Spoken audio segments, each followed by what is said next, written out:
Bonjour, chers amis de l'Église de l'île Jésus. Aujourd'hui, c'est une journée particulière. J'espère que vous n'avez pas oublié. Les circonstances ne devraient pas nous forcer à laisser cette journée dans l'obscurité, mais au contraire, nous devrions nous rappeler que aujourd'hui, c'est la fête des mères. Donc, à toutes les mamans de l'Église, je vous souhaite une très bonne fête des mères. Je sais que vous ne pourrez probablement pas faire un souper de famille, vous ne pourrez pas aller manger au restaurant, recevoir vos enfants, mais je vous souhaite tout de même une très belle fête des mères et sachez que vos enfants vous aiment autant, même s'ils ne peuvent pas se joindre à vous à l'occasion de cette journée particulière. Donc, bonne fête des mères et que le Seigneur vous bénisse de manière tout à fait particulière. Avant de regarder ensemble la parole de Dieu avec Sem, je voudrais faire quelques annonces. Je voudrais vous parler en tout premier lieu d'un projet qui nous a été présenté par Benoît Lachance, le responsable de notre ministère d'entraide. Les réserves de nourriture baissent à l'Église et nous voudrions vous demander de participer, comme vous l'avez si bien fait dans le passé, à de nouveau constituer nos réserves pour que nous puissions répondre à la demande. Nous avons aidé quelques personnes durant les dernières semaines et nous voudrions continuer à le faire. Alors voici ce que nous vous proposons. Nous allons choisir quelques dates, probablement le samedi, peut-être 2 fois par mois, et il y aura une fourchette horaire durant laquelle vous pourrez venir à l'église amener des sacs de nourriture. Donc,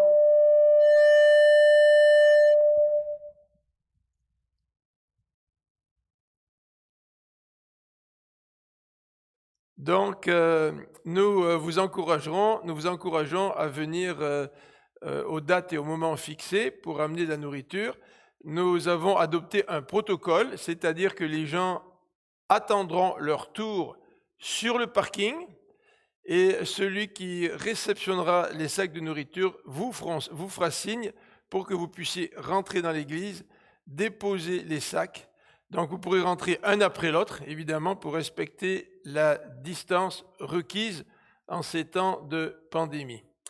Alors cet après-midi, comme tous les dimanches, nous allons avoir notre rencontre fraternelle et nous pourrons échanger vis-à-vis de ce projet. Est-ce que vous êtes à l'aise de participer à un tel projet? Est-ce que vous seriez disponible? Donc nous pourrons en parler ensemble avant d'aller de l'avant et avant de finaliser donc la mise en marche de ce projet. Donc voilà pour le projet d'entraide que notre frère Benoît nous propose.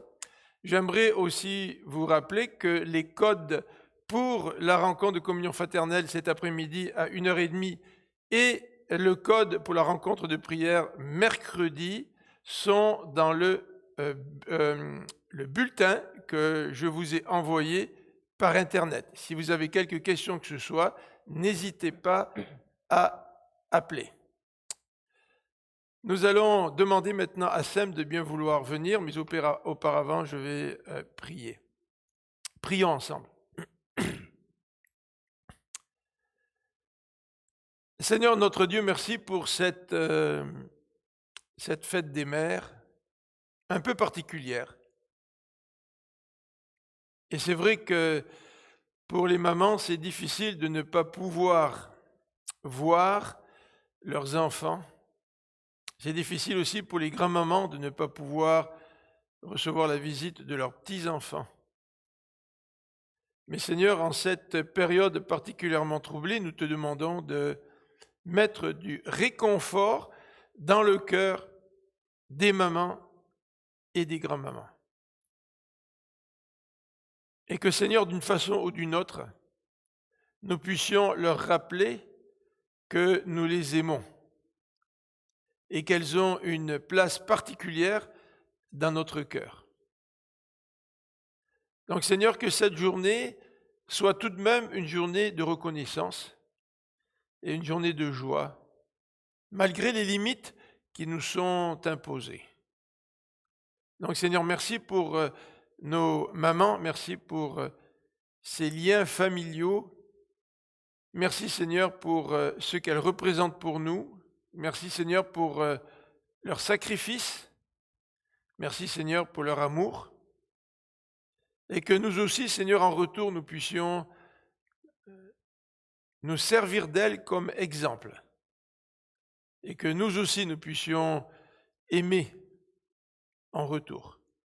Seigneur, merci parce que, ultimement, l'amour d'une mère, c'est un peu le reflet de l'amour de Dieu pour nous. Et nous voulons te remercier particulièrement pour ton amour pour nous. Merci parce que dans des moments de difficulté, ta parole nous dit que tu es avec nous. Jésus nous a rappelé, dans un contexte de témoignage, qu'il serait tous les jours avec nous jusqu'à la fin.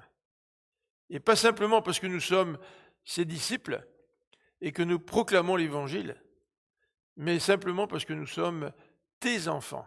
Seigneur, tu demeures en nous, tu as fait de notre vie ton temple et tu demeures par ton esprit en nous, Seigneur. Donc merci pour ta présence, merci pour ton amour. Et nous voulons te prier pour tous ceux à l'Église qui souffrent. Nous voulons prier en particulier pour Pascal, le fils de Gisèle et Michel, que tu mettes ta main sur lui. Seigneur, il a passé sa biopsie. Nous attendons les résultats. Seigneur, que tu consoles et que tu entoures d'une manière toute particulière les filles et l'épouse de Pascal, ainsi que Gisèle, Michel et tous les membres de la famille. Seigneur, nous voulons te remercier aussi pour la générosité de ton peuple. Merci Seigneur parce que tu pourvois à tous égards. Et nous voulons te dire merci. Loué sois-tu Seigneur parce que tu mérites notre louange. Tu mérites notre adoration. Tu es notre Dieu. Et nous voulons t'adorer. Nous voulons t'offrir notre vie comme un parfum de bonne odeur. Et Seigneur, quelles que soient les circonstances, tu restes qui tu es. Tu gardes tes attributs. Tu n'es pas meilleur ou tu n'es pas moins bon à cause des circonstances favorables ou défavorables de notre vie. Et c'est pour cela, Seigneur, que tu mérites toute notre adoration. Donc loué sois-tu notre Dieu. Et ouvre notre cœur à la prédication de ta parole. Rends-nous encore plus sensibles à l'enseignement de ta parole et donne-nous le désir d'être changés par cette même parole. Elle est une puissance, nous dit la Bible. Ta parole est une puissance, est un feu dévorant, est un marteau qui fracasse les rochers. Elle est une épée à double tranchant. Seigneur, que ta parole puisse faire son œuvre dans notre cœur, nous t'en prions. Amen. Bienvenue, Sam.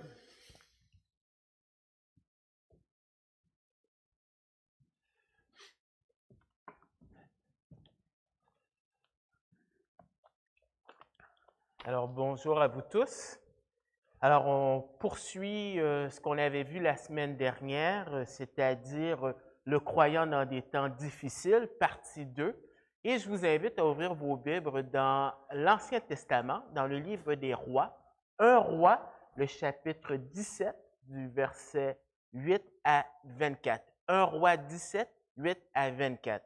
Alors, étant donné qu'on a quand même plusieurs versets à couvrir, je ne vais pas le lire d'un seul trait. Je vais le lire par section et je commenterai à chaque fois. Et j'aimerais voir avec vous 3 aspects dans ce texte-là. Le premier aspect, c'est qu'on va parler un peu de ce qu'on a dit la semaine dernière, juste pour se remettre dans le contexte. Par la suite, on va avoir 2 situations où Dieu intervient dans la vie du croyant, particulièrement Élie, dans des temps difficiles. Et on terminera avec une conclusion, avec des applications pour nous.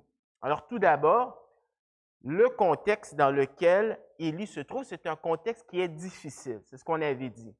En particulier pour le royaume du Nord, parce que c'est une période d'instabilité. Si vous lisez le livre des rois, vous allez voir que dans le royaume du Nord, il y a une succession de rois. Il y a des assassinats, il y a même une guerre civile. Et qui dit guerre civile, les guerres parlent de dommages collatéraux, dont il y a l'économie est affectée, il y a des vies humaines, bien sûr, qui sont complexes, des gens qui sont décédés. Mais malgré tout cela, ce qui est encore plus terrible, c'est qu'il y a une apostasie totale, un abandon de Dieu.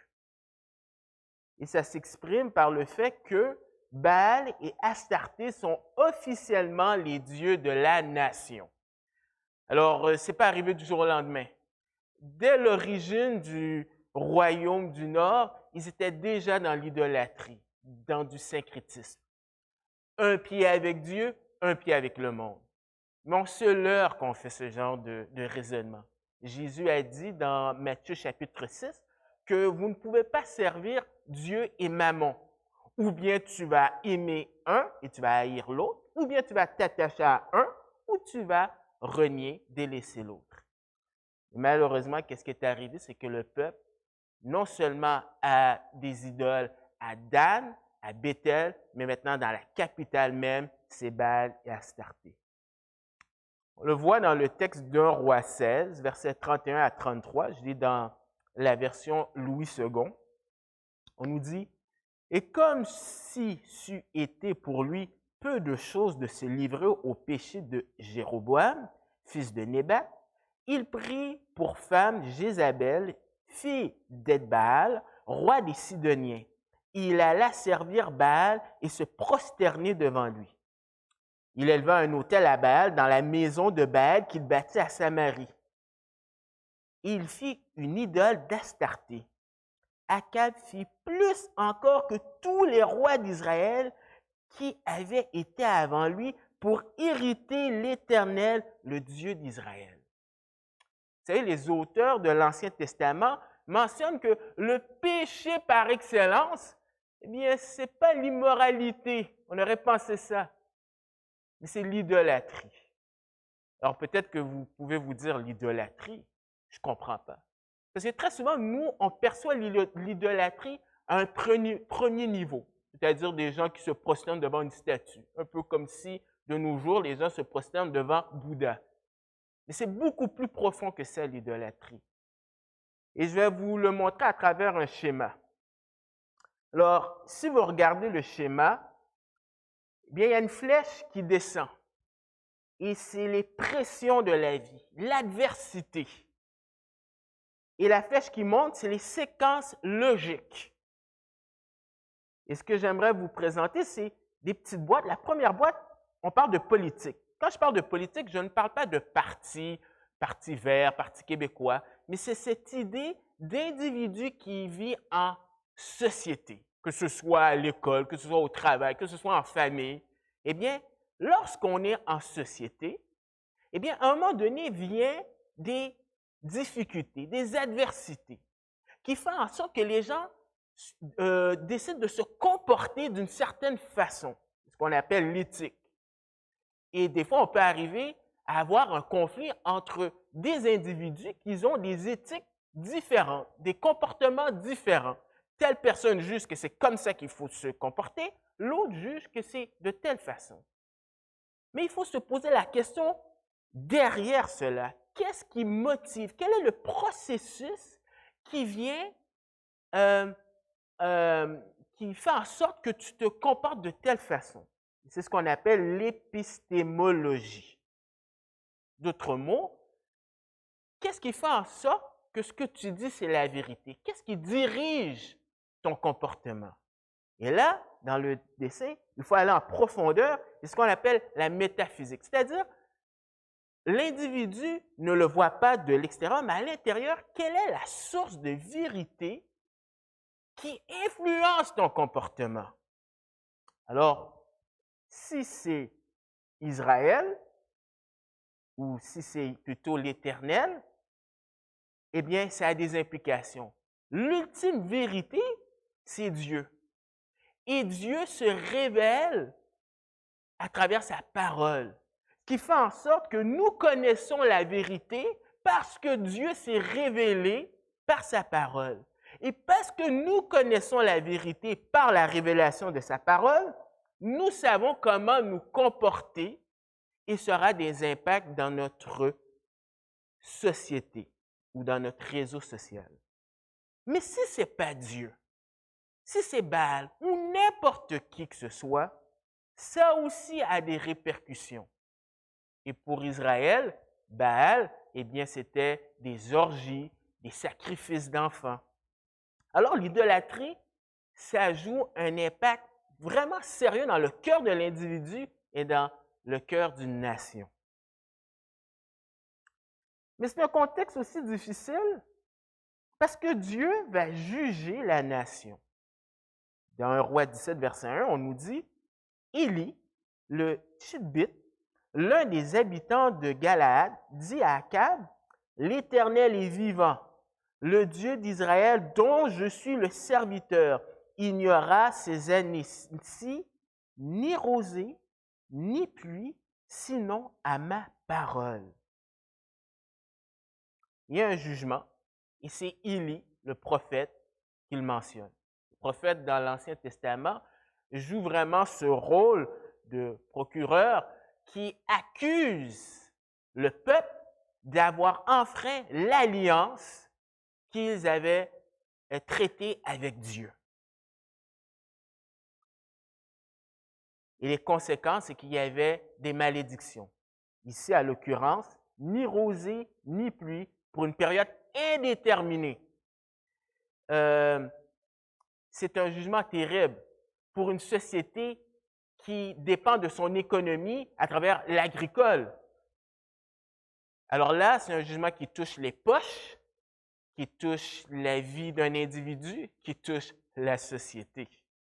Mais ce jugement-là, eh bien, ce n'est pas donné comme ça, mais c'est basé selon le Pentateuque. Dans Lévitique 26, 18 à 26, on mentionne cela, Deutéronome 11, 16 et 17, et Deutéronome 28, versets 23 à 24. Je vais lire pour vous Deutéronome 11, versets 16 et 17. Le livre de Deutéronome qui était écrit à cette seconde génération qui va rentrer en terre promise, et Moïse les avertit que selon l'alliance qu'ils ont traitée avec l'Éternel, eh bien, s'ils obéissent, il y a des bénédictions. S'ils désobéissent, eh bien, il y a des malédictions.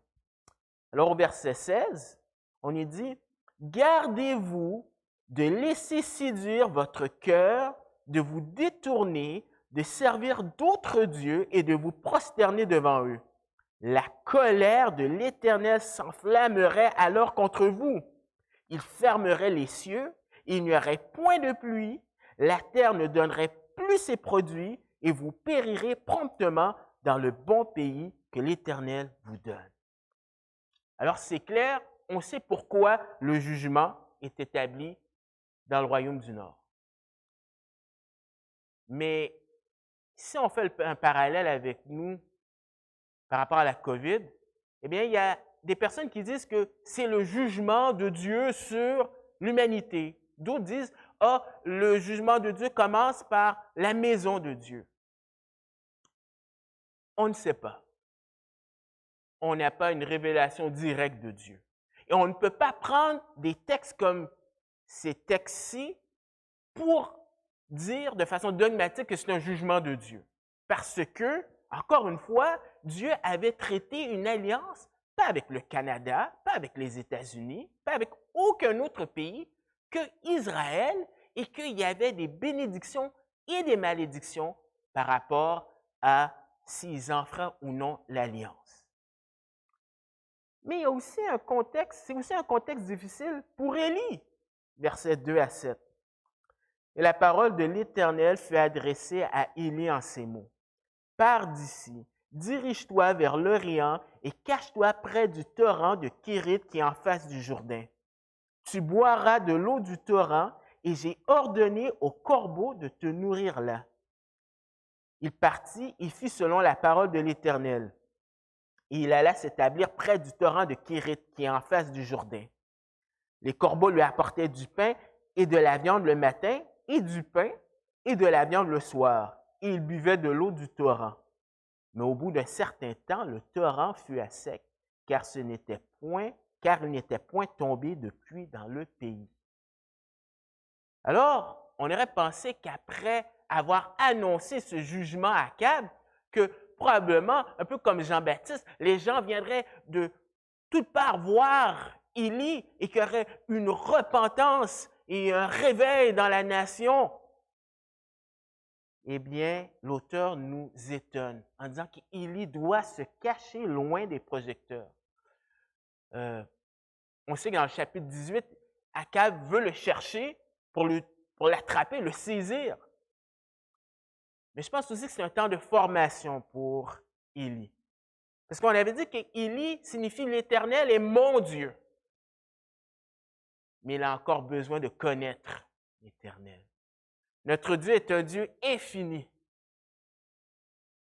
Et le jour où on se dit, « Ah, ça fait tant d'années de vie chrétienne que je connais le Seigneur », et qu'on a comme optique le statu quo, sans savoir, c'est une pente au niveau de notre vie spirituelle.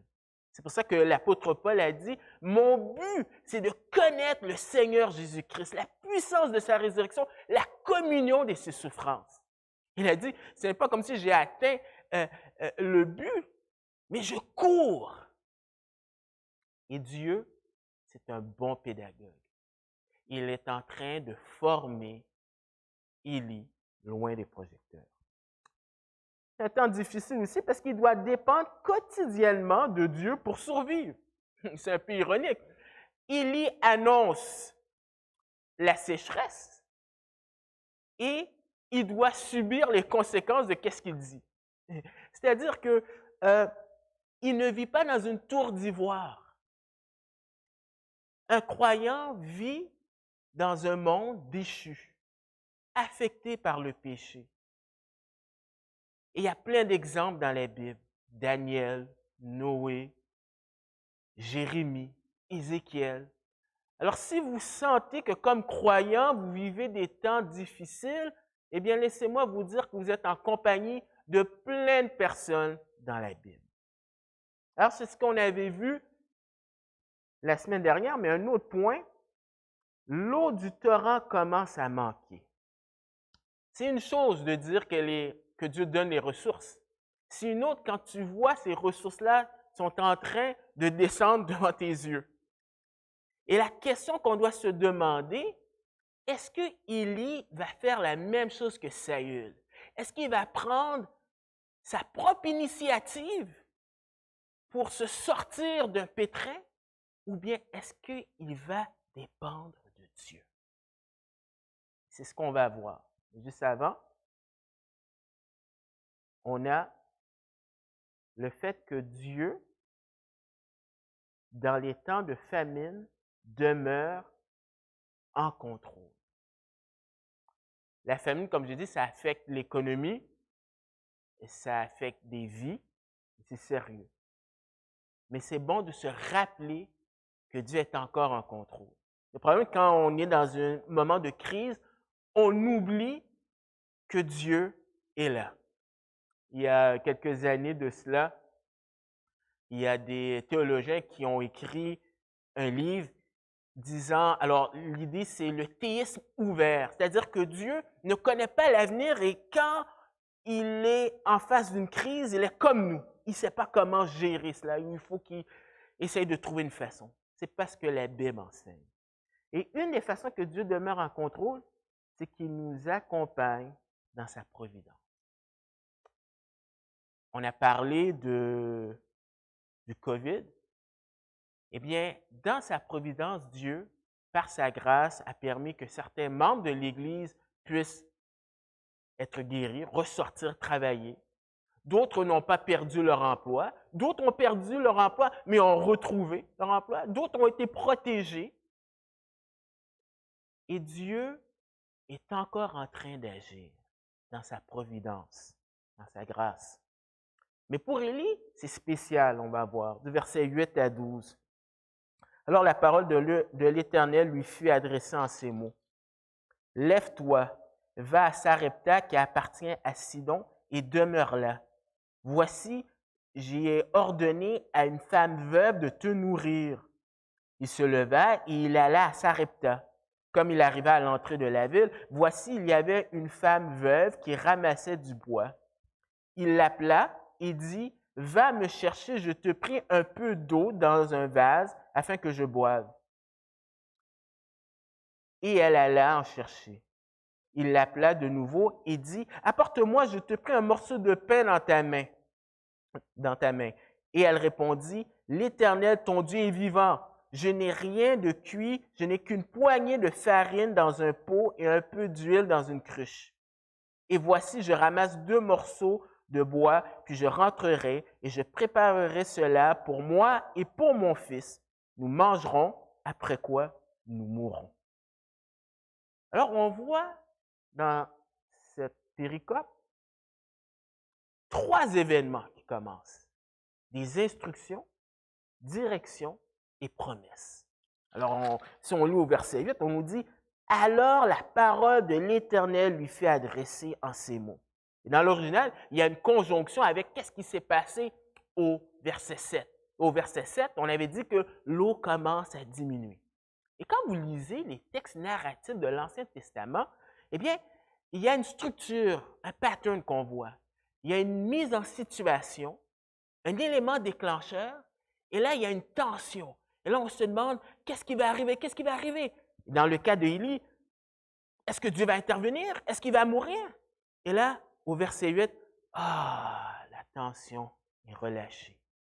Dieu intervient toujours au bon moment. Peut-être pour nous, on a l'impression que ce n'est pas au bon moment, mais Dieu intervient toujours au bon moment. Peut-être que cela vous est arrivé. Et si vous lisez la biographie de plusieurs hommes et femmes de Dieu, je pense à George Muller, Hudson Taylor, Charles Todd, vous voyez encore ce genre d'expérience que Dieu intervient toujours au bon moment. Alors il lui dit, comme direction, au verset 9, « Lève-toi, va. » On ne sait pas combien de temps il est resté à Kérit. Peut-être plusieurs mois, peut-être 1 an, mais certainement en attendant « Lève-toi et va », eh bien, il était certainement content de partir. Et peut-être qu'il se disait « Enfin, Dieu va m'utiliser. Hein, j'ai eu mon temps au retrait maintenant. Je suis actif dans le ministère. » Mais s'il pensait ça, il a une surprise. Va à Sarepta, et juste pour être sûr qu'ils comprennent de quel Sarepta qu'il parle, qui appartient à Sidon et demeure là. Sarepta, c'est un port en Méditerranée, mais ça se trouve en Sidon. Sidon, selon le chapitre 16, verset 31, c'est là où le père de Jézabel se trouve. C'est là où Baal siège. Et qu'est-ce que Dieu est en train de dire à Élie? C'est d'aller au cœur même du danger. Il y a peut-être une centaine de milles pour se rendre là. Mais vous imaginez, au chapitre 18, on dit qu'Akab cherchait tout partout Élie, parce qu'il blâme Élie de tout ce qui se passe au niveau du pays, de l'économie et tout ça. Donc, il cherche Élie. Élie doit se rendre et traverser, se rendre au cœur même là où se trouve le danger. C'est un peu comme si Ben Laden, après le 11 septembre, avait décidé de se rendre à New York, alors qu'il est recherché partout. Mais non seulement ça, Dieu lui dit de demeurer là, pour une période indéterminée. Donc, non seulement, encore une fois, c'est un ministère dans le secret, dans une région dangereuse, pour un temps indéterminé. Je ne sais pas si vous êtes comme moi, mais si j'aurais entendu ça, eh bien, je serais en état de choc. Mais heureusement, Dieu donne une promesse. On a un voici. Quand on a un voici, c'est hey, prête attention. Parce que probablement, il est en état de choc. Mais quelle belle promesse. J'y ai ordonné, comme au verset 4, il avait ordonné au corbeau de le nourrir. Maintenant, il va ordonner à une femme veuve de te nourrir. Le texte ne dit pas comment Élie s'est senti. Mais une femme veuve, dans la Bible, c'est des personnes qui ont besoin d'aide. Il n'y a pas d'assurance chômage dans ce temps-là. Il n'y a pas de l'aide au niveau social. Une femme veuve doit dépendre de la générosité des gens. Et dans Israël, dans le pays d'Israël, normalement, Dieu avait donné quand même des règles pour prendre soin des veuves. Mais déjà, dans le royaume du Nord, on s'en balançait de qu'est-ce que Dieu disait, alors encore moins à Sidon. Et pourtant, Dieu lui dit que c'est elle qui doit le nourrir. Il n'y a pas de plan B. Wow! Et pourtant, on va voir la mise à l'épreuve et le discernement de Élie. Alors au verset 10, on nous dit, il se leva et il alla à Sarepta. Il obéit. Il y a un principe. Si tu es fidèle dans les petites choses, tu seras fidèle dans les grandes. Et Élie fait le contraire d'un autre prophète, le prophète Jonas. Parce que littéralement, dans l'hébreu, lève-toi, va, c'est les mêmes mots que Dieu dit à Jonas dans Jonas 1, verset 2. Lève-toi, va à Ninive. Le résultat, c'est que Jonas est allé dans le sens contraire. Mais Élie, lui, il le fait. Il obéit. Il se rend à Sarepta. Aucun détail de est-ce qu'il s'est déplacé la nuit, est-ce qu'il s'est déplacé le jour, comment il s'est nourri. Si j'étais un réalisateur d'Hollywood et que je faisais le film d'Élie, ben, j'essaierais de mettre l'emphase sur comment il s'est déplacé, comment il a déjoué les soldats. Pas un mot. Parce que l'intérêt de l'auteur, c'est l'obéissance. Il le fait. Il sera à Sarepta. Sauf qu'il a besoin de discernement. Parce qu'il ne lui a pas dit quelle veuve. Alors, il doit observer et utiliser ce que la parole de Dieu, ce qu'il sait de la parole de Dieu. Alors, il observe, et le texte nous dit, comme il arriva à l'entrée de la ville, voici, il y avait une femme veuve qui ramassait du bois. Oh, nous savons que c'est elle, mais Élie ne sait pas. Et si Élie pensait que peut-être que l'Éternel va lui donner une veuve qui a gagné le gros lot, c'est pas du tout ça. Parce que cette veuve-là, elle se trouve à ramasser du bois. Ça sous-entend quoi? Ça sous-entend qu'elle n'a pas assez d'argent pour acheter du bois. Et comment il sait qu'elle est veuve? Probablement par son accoutrement. Dans Genèse 38, au verset 14, on nous parle de Tamar qui était veuve et qui s'est habillée pour montrer qu'elle était veuve. Alors, probablement, c'est une jeune femme. Et si elle a un enfant, ben, on sait que son enfant n'est pas un adulte, parce que normalement, il serait là pour l'aider.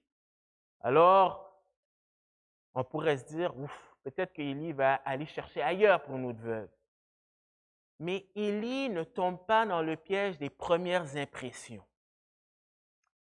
Il obéit à Dieu. Il sait que Dieu il a ordonné que cette veuve puisse le nourrir. Donc, il va questionner la personne en question. Alors, il lui pose la question d'abord si elle a de quoi boire, parce que il a quand même fait plusieurs centaines de milles. Il a soif. Rappelez-vous, il n'y a pas de pluie. Et elle décide de lui donner un verre d'eau. Mais cela ne suffit pas comme preuve. Parce que la générosité, ou plutôt l'hospitalité dans cette région du monde, c'est une loi non dite, mais il faut le faire. Cet endroit-là, c'est le Liban.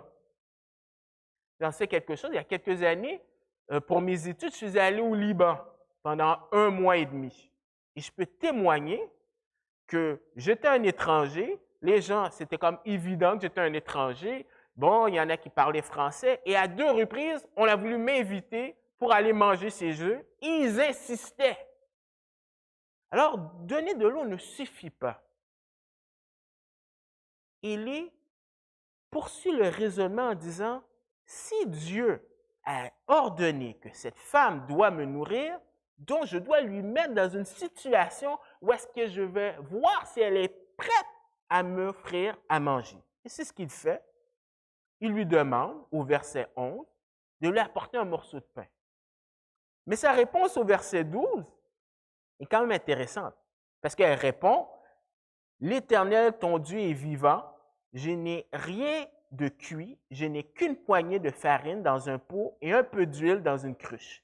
Et voici, je ramasse 2 morceaux de bois, puis je rentrerai et je préparerai cela pour moi et pour mon fils. Nous mangerons, après quoi nous mourrons. » Alors, la première chose qu'elle remarque que c'est un Juif. Peut-être que par la façon comme elle était habillée, peut-être par son accent. On sait que à Sarepta, c'est un port et il y avait des étrangers qui venaient. Donc, ce n'était pas quelque chose de différent. C'était très courant. Et elle mentionne l'Éternel, ton Dieu.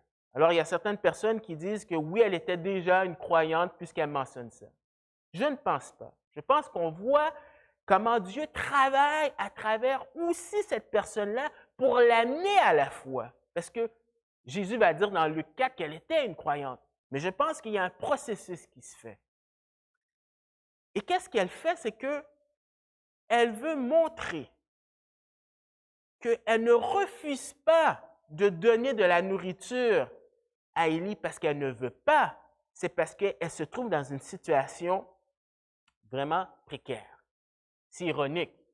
C'est ironique parce qu'on se trouve à Sidon, le pays de Baal, le pays où Baal donne la pluie, mais eux aussi sont affectés par la famine. Et le mariage de Jézabel et Akab, c'était dans l'intention d'avoir un échange économique. Eux donnent leurs ressources, les Sidoniens donnent leurs ressources à Israël. Israël donne aussi de l'avoine et de l'huile. Mais c'est de la famine. Non, on voit que Baal est inactif. Mais je pense qu'elle veut mettre l'emphase pour dire, écoute, je prête serment dans le Dieu que tu connais que je n'ai rien à manger. D'ailleurs, le peu que j'ai, eh bien, c'est pour nourrir moi et mon enfant et on va mourir. Alors, avant de voir la réaction de Élie par rapport à cela, nous devons nous poser la question. Élie reçoit un message de Dieu. Il utilise du discernement. Qu'en est-il de nous? Est-ce que nous entendons Dieu de façon audible? Non, Dieu parle à travers sa parole. Mais nous pouvons aussi avoir des promesses et aussi des instructions. Dans l'épître de Jacques, Jacques qui parle justement d'épreuves et qui mentionne que si tu veux avoir de la sagesse pour pouvoir t'en sortir à travers les épreuves, demande à Dieu. Mais c'est basé sur les principes de Dieu. Dieu va te donner la sagesse pour appliquer dans des moments d'adversité quel moyen ou quelle façon agir. Dans Éphésiens 5, que je vais lire, Éphésiens 5, versets 15 et 17, Paul abonde dans le même sens en disant ceci. « Prenez donc garde de vous conduire avec circonspection, non comme des insensés, mais comme des sages. Rachetez le temps, car les jours sont mauvais. C'est pourquoi ne soyez pas inconsidérés, mais comprenez quelle est la volonté du Seigneur. » Alors même si on n'est pas dans une situation pareille comme Élie, nous pouvons avoir cette promesse de Dieu et les instructions pour pouvoir utiliser les principes bibliques pour s'en sortir. Alors, si on revient à Élie, eh bien, on voit qu'il y a un test qui se fait, versets 13 à 16. Autant pour Élie, mais surtout pour cette femme aussi. Élie lui dit, ne crains point. Rentre, fais comme tu as dit.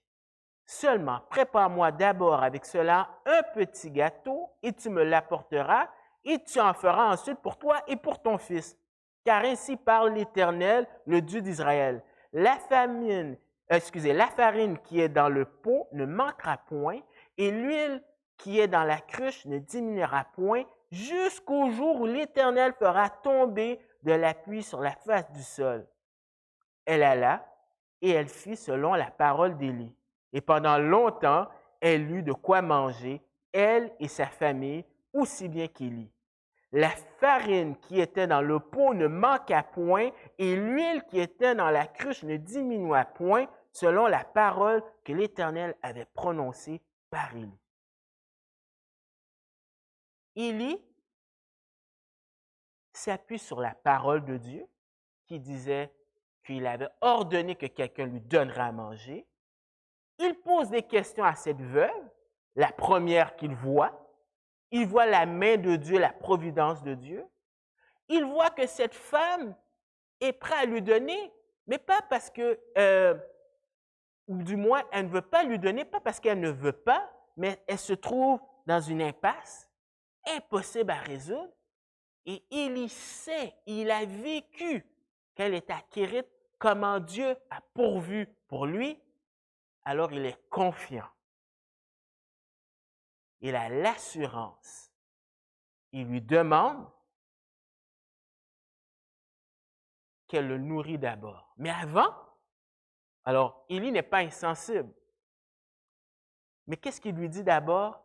Ne crains point. Il fait un peu un genre de counseling biblique. La crainte, ça peut nous aider. Ça peut même nous sauver des fois. Le danger, c'est quand on est submergé par la crainte. Et des fois, je pense que dans des moments de crise, on peut être tellement stressé qu'on n'entend plus ce que Dieu a à nous dire. Et Élie doit la calmer pour ensuite lui dire la demande et ensuite pour qu'elle puisse entendre la promesse que Dieu va pourvoir pour elle et pour son enfant.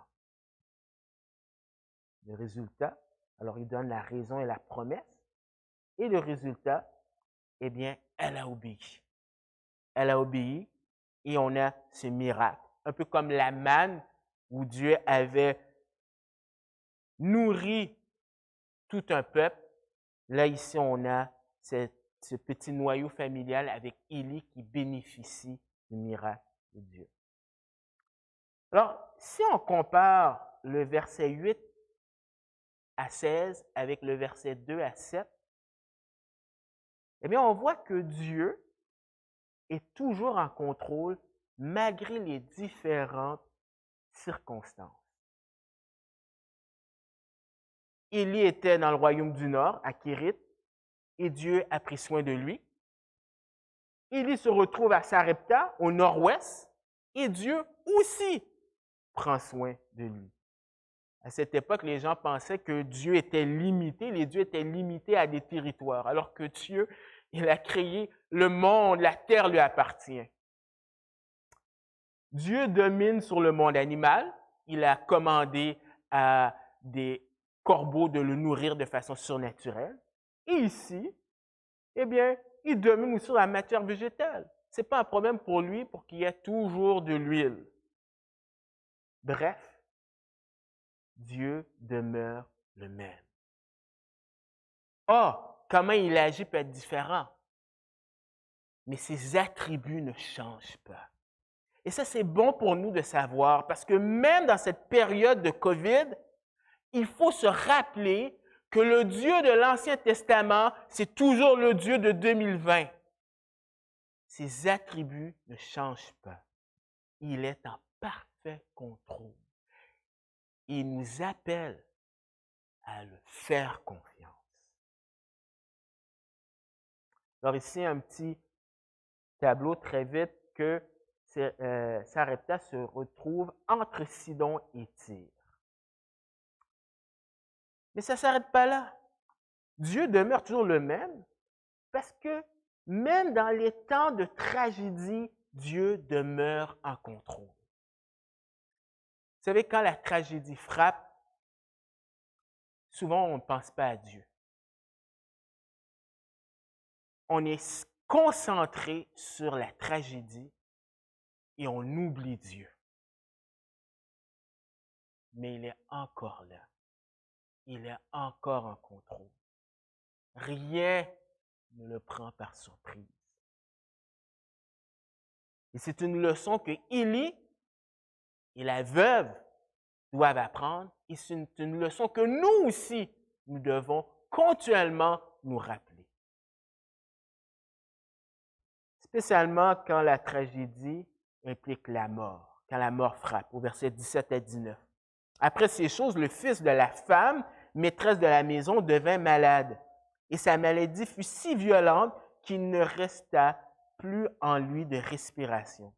Cette femme dit alors à Élie, « Qu'y a-t-il entre moi et toi, homme de Dieu? Es-tu venu chez moi pour rappeler le souvenir de mon iniquité et pour faire mourir mon fils? » Il lui répondit, « Donne-moi ton fils. » Il le prit du sein de la femme, le monta dans la chambre haute où il demeurait et le coucha sur son lit. La mort, c'est un de ces événements dans la vie où est-ce que on repense à nos priorités.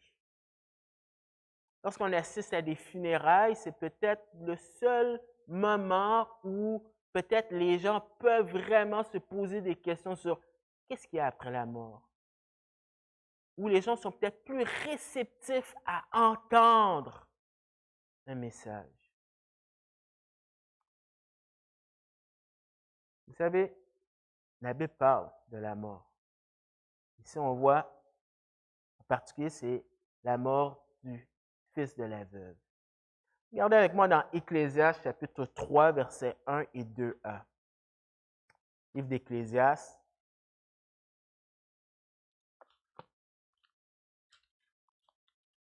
Qui dit ceci. Il y a un temps pour tout, un temps pour toutes choses sous les cieux, un temps pour naître, un temps pour mourir. Tout le monde le sait, mais ça ne fait rien, parce que quand la mort frappe, souvent on est surpris. Parce que c'est un jeune, et généralement, les parents disent toujours que c'est les enfants qui doivent enterrer leurs parents et non le contraire. Le fils, c'était le bâton de vieillesse, la sécurité pour cette femme qui était veuve. Élie sera aussi surpris par cet événement. Tout le monde sait qu'on doit mourir et pourtant on n'est jamais prêt. Je me souviens, il y a Caleb, à un moment donné, je lui expliquais un peu que tous les amis de Jésus vont être avec Jésus, avec lui au ciel. Et je lui ai demandé s'il était un ami de Jésus, il a dit oui. S'il voulait aller au ciel, oui. Mais il a répondu, mais je ne veux pas mourir maintenant. Et souvent, on réagit comme ça. On sait que la mort vient, et pourtant, quand ça arrive, on est surpris. D'autant plus, on est surpris parce que le verset 17 nous dit « après ces choses ». Et ça fait un lien avec le verset 16. Le verset 16, la même chose. Dans le texte narratif, il y a un élément déclencheur. Est-ce qu'elle va obéir? Est-ce que Dieu est fidèle? Ah, Dieu donne de la nourriture. Et puis, la tension est relâchée. Et puis, on s'attend à tout est bien qui finit bien. Et là, le verset 17, sans avertissement, paf! Un drame. On voit la réaction de la mère. Pleurer, il n'y a rien de mal là-dedans. Jésus lui-même, dans Jean chapitre 11, nous dit Jésus pleura. Le danger, c'est quand la tristesse est en train de nous envahir tellement qu'on commence à avoir de faux raisonnements sur Dieu. Regardez ce que le Nouveau Testament nous dit sur cela. Deux textes quand même intéressants qui parlent quand même de la mort et la réaction des gens qui n'ont pas Dieu dans leur vie. 1 Thessaloniciens 4, verset 13. 1 Thessaloniciens 4, verset 13.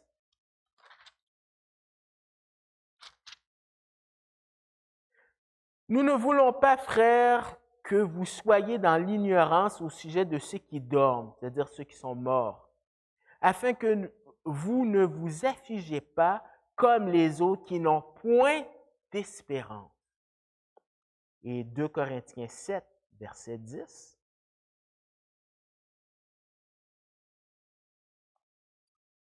En effet, la tristesse selon Dieu produit une repentance à salut dont on ne se repent jamais, tandis que la tristesse du monde produit la mort. Alors cette femme, submergée par sa tristesse, donne des faux raisonnements sur qui est Dieu. Au verset 18, elle dit, « Qu'y a-t-il entre moi et toi, homme de Dieu? Es-tu venu chez moi pour rappeler le souvenir de mon iniquité et pour faire mourir mon fils? » Elle a oublié la bonté de Dieu. Elle a oublié que pendant une période qu'on ne sait pas, mais si Dieu n'était pas intervenu par l'intermédiaire d'Élie, son fils serait mort il y a très longtemps de cela. À cette époque, ce que les gens croyaient, c'est que les dieux sont capricieux et que tu dois tout faire pour ne pas être sur le regard des dieux. Mais puisqu'elle avait invité un homme de Dieu, un homme qui a une relation avec Dieu, et en contact avec Dieu, donc certainement dans sa logique, c'est que Dieu a commencé à la regarder et à voir un mal et la punir. De nos jours, on a exactement le même mot. Ça s'appelle le karma. Et les disciples, dans Jean chapitre 9, ont eu le même raisonnement lorsqu'ils ont vu cet aveugle-né en disant à Jésus, ben, est-ce qu'il est aveugle à cause de qu'est-ce qu'il a fait ou ses parents? Elle agit exactement comme le peuple d'Israël dans le désert. Dieu nous a amenés nous a fait sortir d'Égypte pour qu'on puisse mourir. Mais regardez la réaction d'Élie. Élie se fait accuser. Il aurait pu dire, pardon, si ce n'était pas de moi, ça ferait longtemps que ton fils serait mort.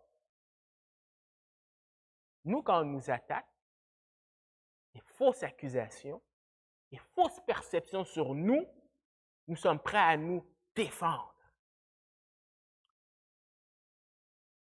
Mais regardez l'attitude d'Élie. Élie, c'est un peu comme dans Galates 5, on nous parle des fruits de l'esprit. Un des fruits de l'esprit, c'est la maîtrise de soi. Il ne réplique pas. Mais regardez Jacques 1, versets 19 et 20. Jacques nous dit, « Sachez, mes frères bien-aimés, ainsi que tout homme soit prompt à écouter, lent à parler, lent à se mettre en colère, car la colère de l'homme n'accomplit pas la justice de Dieu. » Mais on voit aussi la compassion d'Élie. Regardez dans Philippiens 2, versets 3 et 4. Au lieu de se centrer sur lui-même et de dire de quel droit tu me dis ces choses-là, regardez ce que Philippiens dit.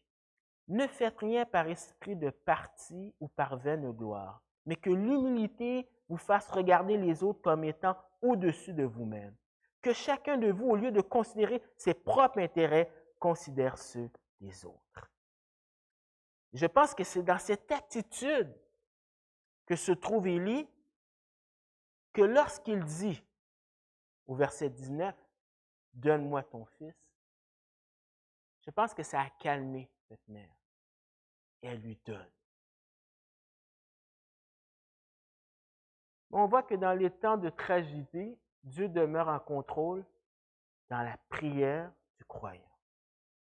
Parce que le danger, lorsqu'on fait face à une tragédie, c'est bien. La première chose, c'est d'aller vers Dieu. Mais des fois, on peut aller vers Dieu pour essayer de manipuler Dieu dans nos prières. Parce que c'était comme ça avec Baal. C'était comme ça avec les peuples païens. C'était d'essayer de manipuler Dieu.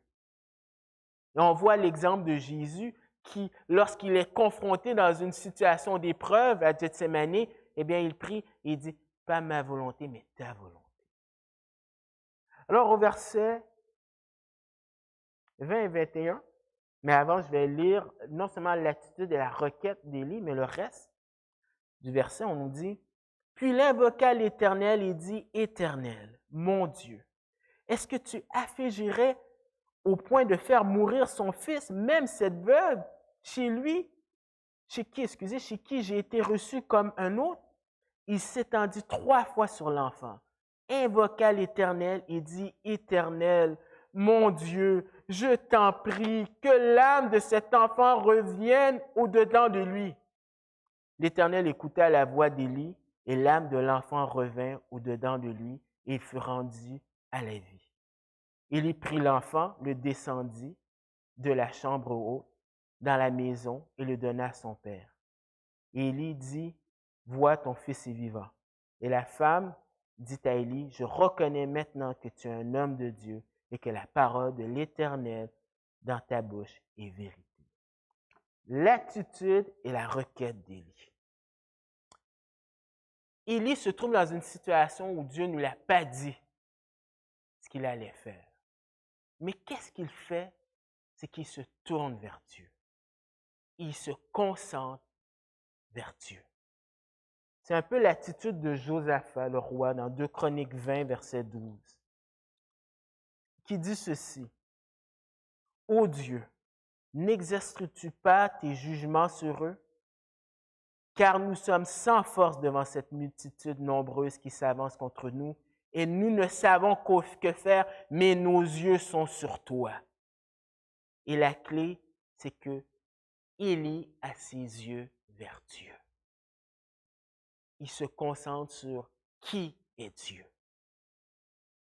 Et je pense que parce qu'il se concentre sur qui est Dieu, sur les attributs de Dieu, il va faire une demande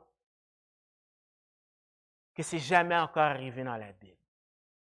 De demander à quelqu'un de revenir à la vie.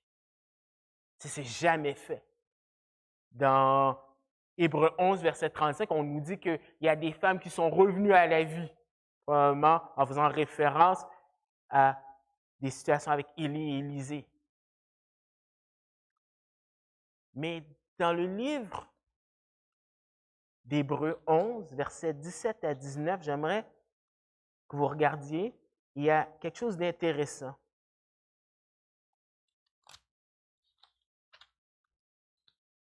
C'est Abraham qui dit, ou du moins on parle d'Abraham, on dit, « C'est par la foi qu'Abraham offrit Isaac, qu'il fut mis à l'épreuve et qu'il offrit son fils unique, qu'il avait reçu les promesses, et à qui il avait été dit, « En Isaac sera nommé pour toi une postérité. » Il pensait que Dieu est puissant même pour ressusciter les morts, aussi le recouvra-t-il par une sorte de résurrection. Je pense que Élie, parce qu'il est centré sur qui est Dieu, il n'a aucun doute que Dieu est capable de ressusciter, même si il ne s'est jamais passé auparavant.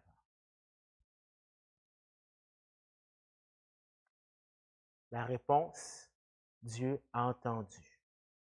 Maintenant, il faut toujours regarder le contexte. La Bible, contrairement à ce qu'on peut penser, il y a des périodes bien définitives où il y a des miracles.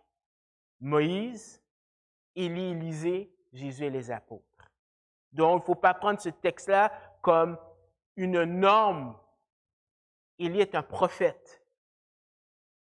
Mais Dieu l'utilise, comme on va voir, dans une période d'apostasie totale, où est-ce qu'il doit démontrer que Dieu est le vrai Dieu. Et la réaction, encore une fois, si j'étais un réalisateur, on aurait mis l'accent sur la femme qui voit et qui pleure et qui dit merci à Élie, qui embrasse son fils. Mais on n'a pas ça. Qu'est-ce qu'on a? C'est que la femme vient à une conviction. Et la femme dit à Élie, je reconnais maintenant que tu es un homme de Dieu et que la parole de l'Éternel dans ta bouche est vérité. Pourtant, elle avait vu des miracles. Le miracle du fait que l'huile était constamment là. Mais ce miracle-là était au bénéfice de Élie et elle par la suite. Mais ici, elle réalise que Dieu a fait un miracle pour elle, une étrangère. Dans le Nouveau Testament, on nous dit que les païens étaient éloignés des promesses. Mais Dieu a enlevé le mur et Dieu, c'est un Dieu de compassion. Mais comme j'ai dit, elle vit dans un pays où est-ce qu'il y a des prophètes de Baal, où est-ce qu'il y a des faux dieux. Et Élie démontre par le miracle, mais aussi par la parole, les deux ensemble, que Dieu est véritablement le Dieu vivant. Il y a des exemples dans le Nouveau Testament, dans 2 Corinthiens 12, 12 et dans Deutéronome 13, versets 1 à 3, qui est intéressant, on ne le lira pas, mais qui explique que même si quelqu'un ferait des miracles, si ce n'est pas conforme à ce que la parole de Dieu dit, il ne faut pas l'écouter. Et Élie ici démontre clairement qu'il est le représentant de Dieu. Dans le pays où se trouve Baal, et c'est ça l'emphase, il donne la vie. Et personne d'autre est en contrôle lorsque la tragédie frappe. Pas les hommes, pas la chance, aussi le destin, ça n'a rien à voir. C'est intéressant. Si Dieu décide du jour où tu vas mourir, tu vas mourir. Si Dieu ne veut pas, il ne mourra pas. Il est en parfait contrôle. Et certainement pas Baal. Parce que, on avait vu ça la semaine dernière, la conception de la Bible, c'est qu'on a un Dieu qui est séparé de sa création. Ce n'est pas un amalgame, c'est un Dieu personnel et illimité. Tandis que dans le paganisme, où se trouvent les Sidoniens, tu avais Dieu, l'énergie, l'homme, nature, tout mélangé, qui fait en sorte que tu peux manipuler Baal. Et Baal, c'est le Dieu de la foudre, de la pluie. Mais pas juste ça. Il y avait un cycle. Et pour Baal, quand c'est la période de pluie, il est vivant. Et quand c'est la période de sécheresse, eh bien, on disait qu'il y avait un Dieu qui le tuait, le Dieu de la mort, dont Baal reste mort, jusqu'à ce qu'un autre Dieu le ressuscite et la pluie vient. Alors, il y a cette idée que l'économie va revenir. Mais il n'y a pas d'économie. Baal est mort, tandis que l'Éternel est vivant. Et l'emphase doit être mise sur ça pour démontrer, et cette femme va réaliser que Baal n'est pas un vrai Dieu. Et Dieu l'a démontré par deux miracles que Baal serait en théorie supposé de faire. Alors très vite, certaines personnes voient dans cette section-là un chiasme. Peut-être, mais c'est quand même intéressant de voir des similitudes. Qu'y a-t-il entre moi et toi, homme de Dieu? Donne-moi ton fils qui est mort. Il le prit du sein de la femme et le monta, son fils qui est mort. Il invoque l'Éternel et il va demander pour que cet enfant revienne à la vie.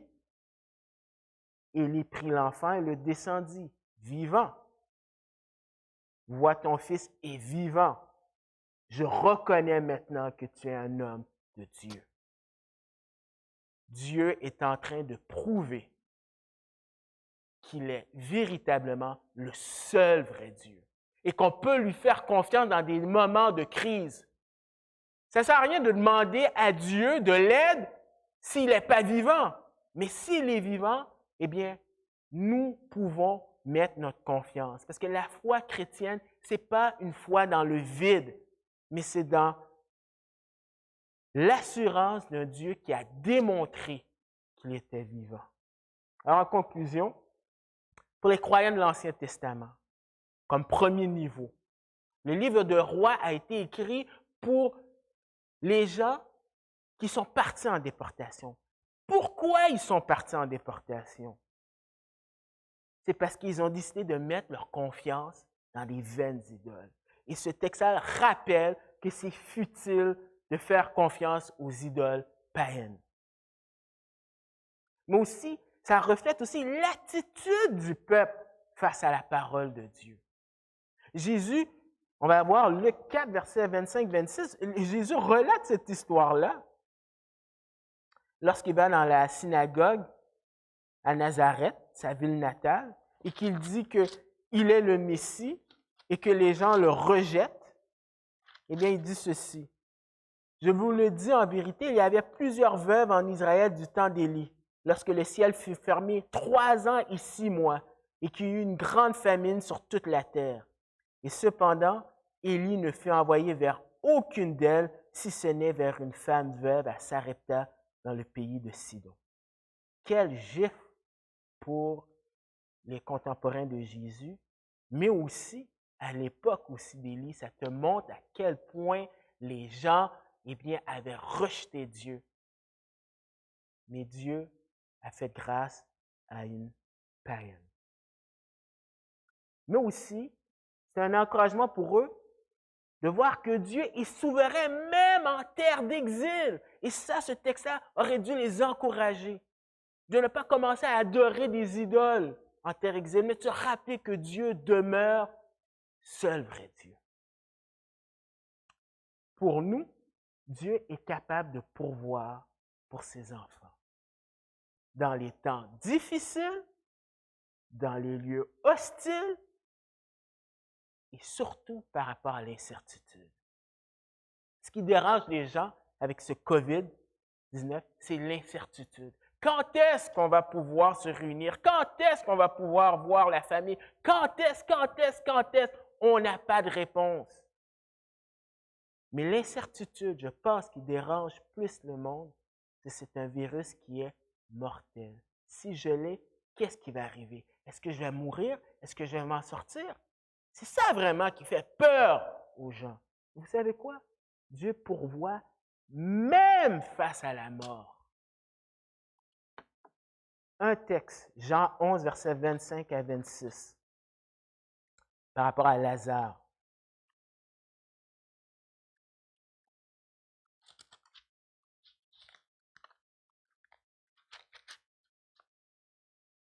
Jésus lui dit, « Je suis la résurrection et la vie.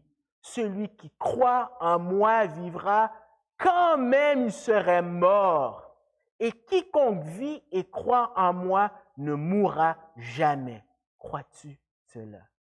Et c'est la question qu'on doit se poser ce matin. Et finalement, rappelez-vous que même dans ces temps difficiles, que cela est la norme dans un monde pécheur.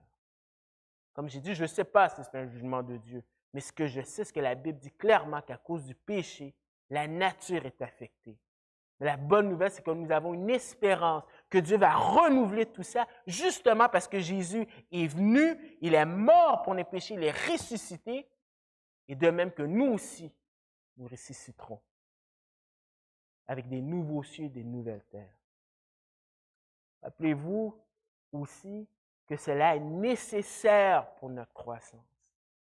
Élie vit des moments difficiles, mais c'est un temps de formation parce qu'au chapitre 18, il va être confronté tout seul face à une nation apostate. Tout seul. Et là, il va falloir qu'il mette sa confiance en Dieu. Et Dieu le prépare. Et de même, nous aussi. Dieu aussi utilise les épreuves pour nous forger. Et je termine encore avec Jacques chapitre 1, versets 2 et 5, qui dit « Mes frères, regardez comme un sujet de joie complète les diverses épreuves auxquelles vous pouvez être exposés, sachant que l'épreuve de votre foi produit la patience. Mais il faut que la patience accomplisse parfaitement son œuvre afin que vous soyez parfaits et accomplis sans faillir en rien. Si quelqu'un d'entre vous manque de sagesse, qu'il la demande à Dieu, qui donne à tous simplement et sans reproche, et elle lui sera donnée. » Ça, c'est notre Dieu qui est avec nous dans les moments de crise parce qu'il ne change pas. Prions. Père éternel, merci. Merci parce que rien ne te prend par surprise. Et parce que rien ne te prend par surprise, nous devrions mettre notre confiance en toi. Pardonne-nous parce que nous mettons notre confiance en des hommes, nous mettons notre confiance dans la science, nous mettons notre confiance en nous-mêmes. Mais tout ça, c'est du vent. Nous devons mettre notre confiance dans le Dieu vivant. Nous voulons tourner nos cœurs vers toi.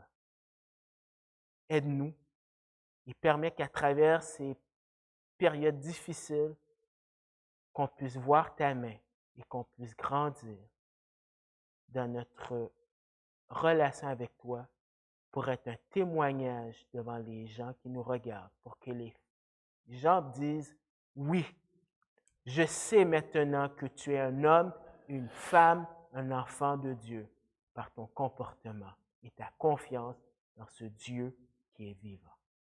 Te demandons ces choses dans le nom de ton Fils Jésus. Amen.